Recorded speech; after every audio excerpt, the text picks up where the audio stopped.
E-KYC करणाऱ्या महिलांची संख्या किती आहे ही माहिती पडलेली आहे का? अद्याप किती महिलांचं ई-केवायसी लाडकी बहीणमध्ये करण्याचं बाकी राहिलेलं? आम्ही साधारणपणे 2 महिन्यापूर्वी 18 नोव्हेंबरपर्यंत ई-केवायसीची प्रक्रिया पूर्ण करण्याच्या संदर्भामध्ये सर्वच आपल्या महाराष्ट्रातील लाडकी बहीण मुख्यमंत्री माझी लाडकी बहीण योजनेच्या लाभार्थी महिला ज्या आहेत त्या माता भगिनींना आम्ही त्या ठिकाणी सूचना केल्या होत्या। त्यानुसार जवळपास 1,20,00,000पेक्षा अधिक महिलांची ई-केवायसीची प्रक्रिया 100% पूर्ण झालेली आहे आणि 50 लाखापेक्षा अधिक अशा महिला आहेत ज्यांची साधारणपणे 60% ही जी प्रक्रिया आहे ती त्या ठिकाणी पूर्ण झालेली आहे। मधल्या कालावधीमध्ये अतिवृष्टी असेल, पूर परिस्थिती असेल, अवकाळी पाऊस असेल, म्हणजे मे महिन्याच्या पहिल्या आठवड्यामध्ये जो पाऊस झालेला आहे तो साधारणपर्यंत जवळपास 5 ते 10 नोव्हेंबरपर्यंत पाऊस सुरू होता। बऱ्याचशा ठिकाणी पुराची परिस्थिती सुद्धा होती, अतिवृष्टी सुद्धा झाली आणि त्या ठिकाणी महिलांचे काही असणारे कागदपत्र असतात, काही दाखले असतात, तर ते त्यांना म्हणजे पुराच्या परिस्थितीमध्ये सुद्धा तिथं काही भरपूरशा लाभार्थ्यांनी गमावलेले आहेत। त्या दृष्टिकोनातून आणि त्याचबरोबर ज्या विधवा महिला आहेत किंवा ज्या एकल महिला आहेत म्हणजे ज्यांचे वडील वारलेले आहेत पण डिवोर्स झालेला आहे किंवा अशा पद्धतीच्या ज्या काही बाबी आहेत तर त्याच्यामध्ये त्यांचीही त्याच्यामध्ये विनंती होती, सूचना होती।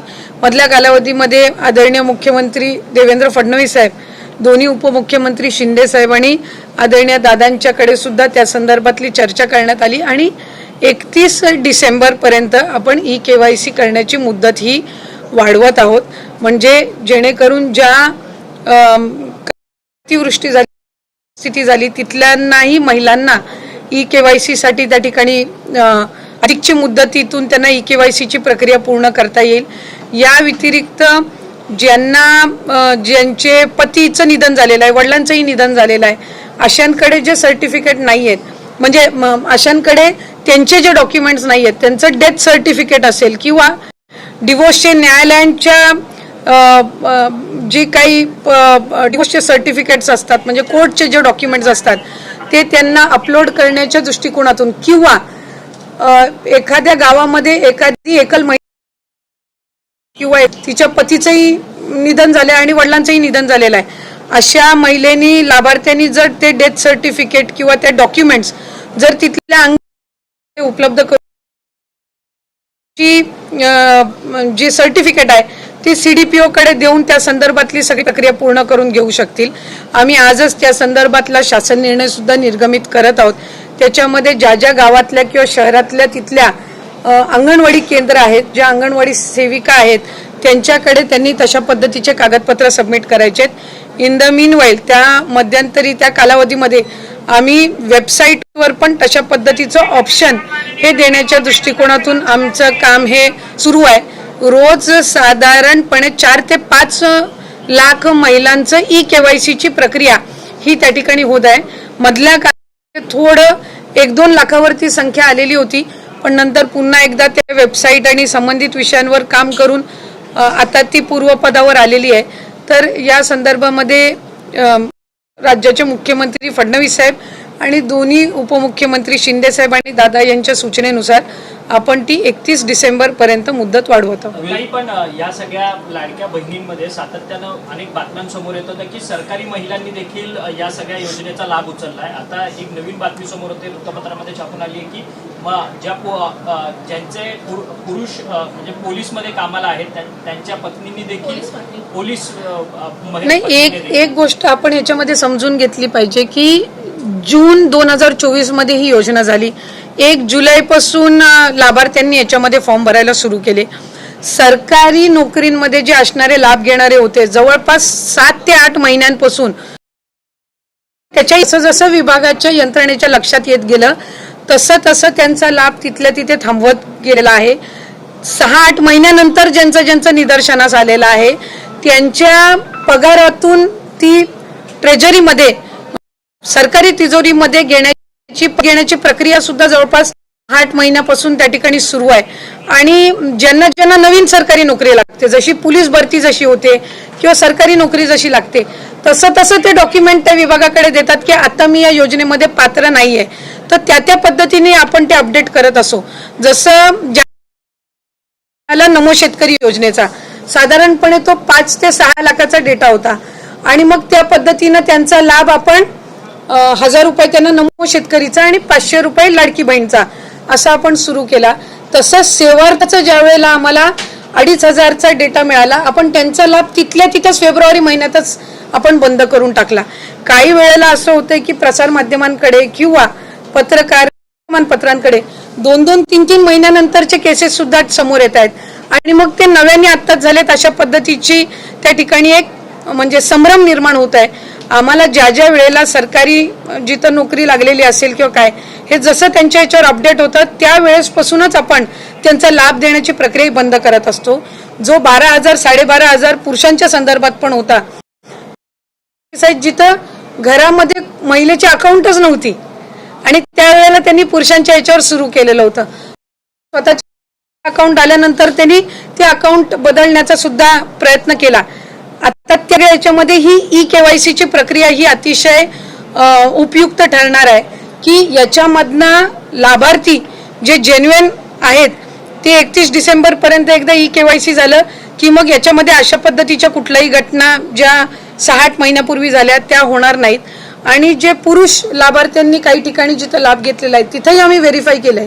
ज्या ज्या वेळेला लक्षात आलं त्यावेळेला त्याच वेळेला तिथं त्यांचा लाभ वितरणाची प्रक्रिया ही थांबवण्यात आलेली आहे आणि ज्यांची नाही तर त्यांना दंड आकारण्याच्या संदर्भातली सुद्धा किंवा त्यांच्याकडनं ती जी रक्कम आहे ती पुन्हा एकदा वसूल करण्याच्या संदर्भामध्ये सुद्धा जो प्रस्ताव आहे तो विभागाच्या वतीने शासनापर्यंत जाणार आहे. पण ही ज्या सरकारी कर्मचाऱ्यांच्या कुटुंबाकडनं हा लाभ घेण्यात आलेला आहे ही रक्कम काही जमा झाली का किंवा त्याचा काही अंदाजित आकडा आहे का? अंदाजित म्हणजे साधारणपणे मी आपल्याला म्हटल्याप्रमाणे सुरुवातीच्या कालावधीमध्ये आम्हाला सेवार्थीचा आलेला सेवार्थी खरं तर 8,000 पेक्षा जास्ती आहेत, पण आम्हाला तो डेटा जसा उपलब्ध झाला 2-2.5 हजारचा आम्ही तिथल्या तिथे ती प्रक्रिया त्यांना वितरित करण्याची थांबवली. साधारणपणे फेब्रुवारी महिन्यातली घटना आहे. सरकारीमध्ये पण बरेचसे असे आहेत ज्यांची सरकारी नोकरी लागल्यानंतर त्यांनी आपलं जे चलन असतं सरकारी चलन याच्यातनं त्यांनी ती रक्कम परतफेड केलेली आहे. जिथं जिथं प्रशासनाच्या स्थानिक प्रशासनाच्या लक्षात आलं तिथं त्यावेळेला त्यांनी एकतर तो लाभ बंद केलेला आहे आणि जर त्यांना 3 महिन्याचा लाभ गेला असेल तर त्यांच्याकडनं दर महिन्याचा वसूल करण्याच्या संदर्भामध्ये सुद्धा प्रक्रिया केलेली आहे. त्यामुळे साधारणपणे ही जी संख्या आहे ही काही फार मोठी नाहीये. म्हणजे तसं बघायला गेलं तर 1% पण आतली असणारी संख्या आहे आणि ती प्रक्रिया जी आहे ती आपल्याकडे ती विभागाकडे ती रक्कम परत येणार नाही. ती शासनाचं जे ट्रेजरी डिपार्टमेंट आहे यांनी जो एक ठराविक हेड आम्हाला ओपन करून दिलेला आहे ती त्याच्यामध्ये येते आणि मग ती शासन जमा होते. ही प्रक्रिया सुरू आहे.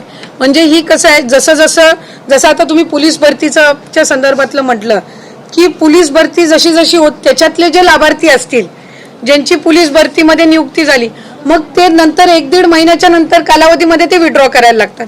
त्यामुळे दर महिन्याला अशा पद्धतीचे आकडे येत असतात. जसं 65 वय च्या पलीकडे ज्या महिला जातात ती दर महिन्याला रिवाईज होत असते.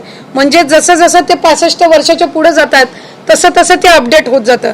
म्हणजे जे ऑक्टोबर महिन्यामध्ये लागू होईलच अशातला काही भाग नसतो आणि जसे जसे त्यांच्या डॉक्युमेंटचे व्हेरिफिकेशन होत जातात इतर सगळ्या बाबी त्यांच्या पूर्तता होत जाते त्या पद्धतीने ती प्रोसिजर ही पार पडत असते. मराठवाड्यातील ज्या महिला ज्या आहेत त्यांची कागदपत्र गहाळ झाली आहेत त्यांना सरकार कशा पद्धतीनं मदत करते? म्हणजे कागदपत्र गहाळ झाली जसं आपण मगाशी म्हणाला होतात त्यांना कशा पद्धतीनं मदत होते?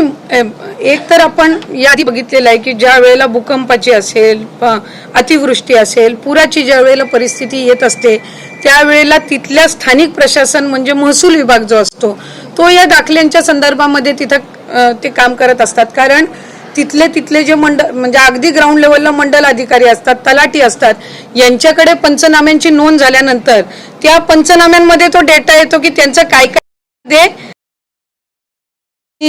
कुठली गमावलेली आहेत किंवा काय काय नुकसान झालेलं आहे आणि त्यानुसार त्या कागदपत्रांची किंवा त्या दाखले असतील त्याची पुन्हा एकदा नव्याने बनवणं ही सगळी प्रक्रिया ही त्यानिमित्ताने होत असते.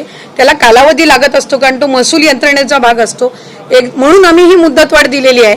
कारण आत्ता गेल्या महिन्यातच आपल्याकडे ही अतिवृष्टी आणि पूरची परिस्थिती झाली आणि मग त्या कालावधीमध्ये त्यांना साधारणपणे 2 ते 3 महिन्याचा कालावधी पुन्हा एकदा त्यांचं नव्याने आधार कार्ड बनवणं किंवा वोटिंग कार्ड बनवणं किंवा त्यांचे समजा त्यांचा जातीचा दाखला असेल किंवा इतर म्हणजे इन्कम सर्टिफिकेट असेल, ह्या सगळ्या गोष्टींसाठी तो कालावधी जात असतो आणि म्हणून हा आपण 31 डिसेंबरपर्यंत वाढवलेला आहे.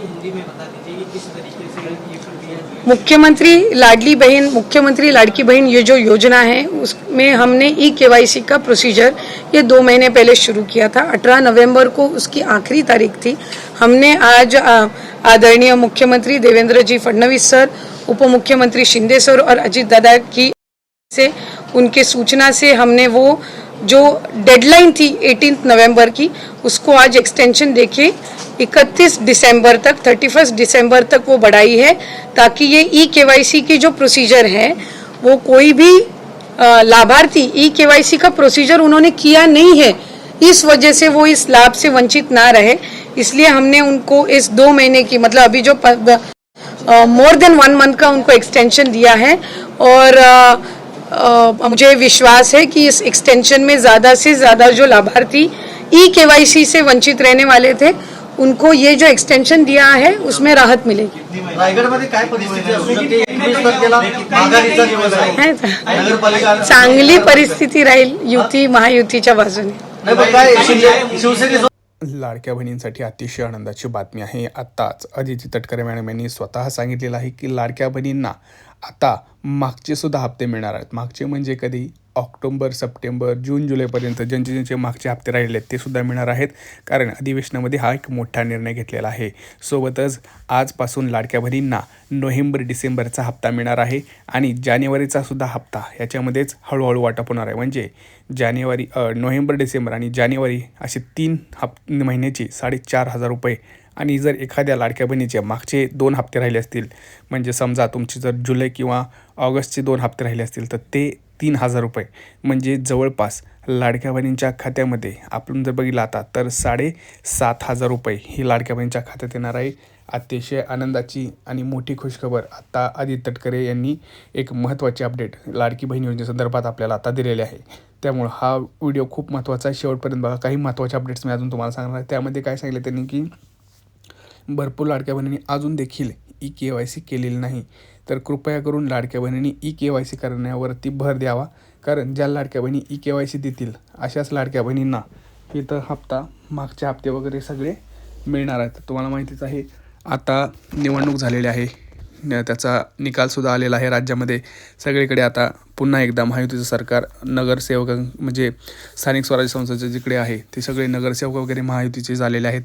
त्यामुळं लाडक्या बहिणीने त्यांचं काम हे निवडणुकीत पुन्हा एकदा दाखवून दिलेलं आहे. तर सरकारला एकच विनंती आहे की आजपासून जे लाडक्या बहिणीने तुम्ही सांगितलं आहे की पैसे नाही ते पटकन द्यावे. कारण सरकारनं स्वतः सांगितलं होतं की निवडणूक संपल्यानंतर दुसऱ्या दिवशीपासून वाटप होणार आहे. कालपासून हे बँकेत पैसे जमा झालेले आहेत. तर आज लाडक्या बहिणींच्या खात्यात टप्प्याटप्प्यानं हे पैसे सुरू होणार आहेत. लक्षात घ्या, टप्प्याटप्प्यानं. तुम्ही म्हणाल एकदमच दादा आम्हाला आलं नाही, सगळेच म्हणतात, परंतु लक्षात घ्या टप्प्याटप्प्यानं पैसे येतात.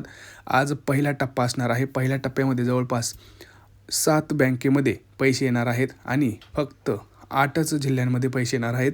कारण आज, उद्या, परवा दिवशी सुट्टी आहे. 13 म्हणजे 3 दिवस, 23, 24 आणि 26 डिसेंबर असे 3 दिवस वितरण होणार आहे. कोणत्या बँकेत होणार आहे तर सगळ्यात महत्त्वाचं सांगतो आहे, पोस्टाचं खातं. दुसरी गोष्ट SBI, bank of Maharashtra, bank of India, ह्या 3 गव्हर्नमेंट बँका आणि मोजक्यात 3 ते 4 प्रायव्हेट बँका. तर पटापटा आता तुमच्या बँकेचं नाव कुठलं आहे ते सांगा. आणि सगळ्यात महत्त्वाचं 8च जिल्ह्यांमध्ये वाटप होणार आहे. त्यामुळे तुमच्या जिल्ह्यांचं नाव काय ते कमेंट सेक्शनमध्ये कमेंट करा. मी स्वतः तुम्हाला रिप्लाय करून सांगेल की तुम्हाला पैसे आज येणार आहेत का. लक्षात घ्या, आज सकाळीपासून आपल्याला म्हणजेच 11 वाजल्यापासून पहिला टप्पा सुरुवात होणार आहे. कारण जिल्ह्यांची यादी तयार केलेली आहे. सोबतच लाडक्या बहिणींची यादीसुद्धा आलेली आहे. आता तुम्ही म्हणाल यादी कुठं पाहायची, तर यादी तुम्हाला सगळ्यात महत्त्वाचं तुमच्या अंगणवाडीमध्ये मिळून जाईल. नसेल तर ग्रामपंचायतमध्ये मिळून जाईल. नसेल तर तुम्ही स्वतः आपल्या मोबाईलवर सुद्धा चेक करू शकता. त्यासाठी तुम्हाला काय करायचं आहे, तुमचं जे काही लाडकी बहिणींची KYC वेबसाईट आहे त्याच्यावरती जाऊन जर तुम्ही आधार नंबर टाकला आणि जर तुम्हाला OTP आला तर तुम्ही ह्या योजनेच्या लाभार्थीमध्ये आहात. आता तुमचा जिल्हा कोणता आहे ते पटकन कमेंट करा. कारण काही मोजक्याच 8 जिल्ह्यांमध्येच आज वाटप होणार आहे. त्यामुळं तुमचा जिल्हा कोणता आहे पटापटा कमेंट करायला विसरू नका, कारण खूप महत्त्वाचा हा व्हिडिओ असणार आहे. भरपूर लाडक्या बहिणींना माहीत नाही आहे, परंतु योजनेचे वाटप हे सुरू झालेले आहे. सोबतच घरकुल योजनाचं वाटप सुरू झालेलं आहे. सोबतच लाडक्या बहिणींसाठी शिलाई मशीन योजना पुन्हा एकदा सुरू झालेली आहे, कारण निवडणुकीमध्ये स्वतः पुन्हा एकदा लाडक्या बहिणी दाखवून दिलेलं आहे की त्यांची ताकद काय. त्यामुळं सरकारनं त्यांना आता आजपासून वितरण सुरू केलेलं आहे. सोबतच घरकुल योजना सुरू केलेली आहे, सोबतच शिलाई मशीन योजना, तसंच जवळपास अजून 2 योजना आहेत ज्याच्यामध्ये लाडक्या बहिणींना लाखो रुपये मिळत आहेत. जसं की लेक लाडकी योजना आहे, दुसरं म्हणजे बालसंगोपन योजना आहे. अशा योजनेमध्ये लाडक्या बहिणींना पैसेही मिळत आहेत. त्यामुळे हा व्हिडिओ जास्तीत जास्त लाडक्या बहिणींपर्यंत शेअर करायचा आहे. खूप महत्त्वाचा व्हिडिओ आहे. भरपूर लाडक्या बहिणींचे प्रश्न होते, ते स्वतः आदित्य तटकरे मॅडम यांनी स्वतः आता आपण बघितलं त्यांनी काय सांगितलं आहे, कसे पैसे कोणाला येणार आहेत. त्यामुळं जे तुमचे प्रश्न होते तुम्ही पुन्हा एकदा कमेंट सेक्शनमध्ये मांडा. मी प्रत्येक कमेंटचं उत्तर स्वतः तिथं देत आहे. फक्त चॅनलला सबस्क्राईब करायला विसरू नका, व्हिडिओ लाईक करायला विसरू नका आणि योग्य तीच कमेंट करा. ज्यांना खरंच महत्त्वाचा प्रश्न आहे त्यांनी पटापटा कमेंट करायला विसरू नका. हा व्हिडिओ आपल्या जास्तीत जास्त लाडक्या बहिणीपर्यंत शेअर करायचा आहे, व्हॉट्सअप ग्रुपला शेअर करायचा आहे. खूप महत्त्वाचा व्हिडिओ आहे. भेटूया पुढच्या व्हिडिओमध्ये मित्रांनो. तोपर्यंत जय महाराष्ट्र.